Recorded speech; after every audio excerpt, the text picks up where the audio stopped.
Good evening and welcome to the Business Day. I'm Vashon Brown. Gas prices are going up tomorrow. A litre of 87 and 90 gasoline will sell for $1.50 more. Automotive diesel is up $1.78 and ultra low sulfur diesel will increase $2.21. The price of kerosene will go up by $2.21. Propane is costing $1.52 more and butane is up 50 cents. Oil futures climbed today as traders bet that the OPEC Plus alliance will extend output cuts into the new year. Oil for delivery in January is up 67 cents to settle at $44.22 a barrel.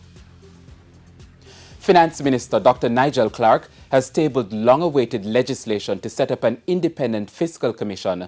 Dr. Clarke told the House of Representatives yesterday that the fiscal commission will monitor the government's management of Jamaica's finances.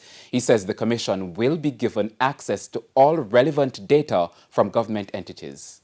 The fiscal commission will be the guardian and interpreter of Jamaica's fiscal rules, monitoring compliance with these fiscal rules, reporting on fiscal outcomes, and keeping the public informed by providing independent analysis on fiscal policy developments. The Fiscal Commission will be full-time and dedicated to these tasks. Now, the Commission will absorb the current functions of the Economic Program Oversight Committee. It will also allow for greater public ownership of Jamaica's economic fortunes.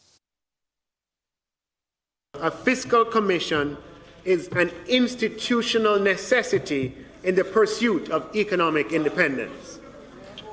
Economic independence, Madam Speaker, does not mean that you don't experience economic shocks. On the contrary, there will always be times of economic expansion and times of economic shocks. Those are natural parts of the economic cycle and the natural consequences of the business cycle. Currency trading now, well, it ended today with the US dollar selling for $146.96. The Canadian dollar sold for $112.95. The pound closed at $194.15, while the euro is going for $179.70. The JC Index lost 989 points today, and the Junior Market Index is down 16 points. Among the winners were Medical Disposables and Supplies, Dolphin Cove, Proven Investments US dollar shares, Jamaican Teas, and Radio Jamaica. On the losing side were Kaylee Group, Mayberry Jamaican Equities, Express Catering, Lasco Distributors, and Everything Fresh. And that's the Business Day. I'm Vashon Brown. Have a good evening.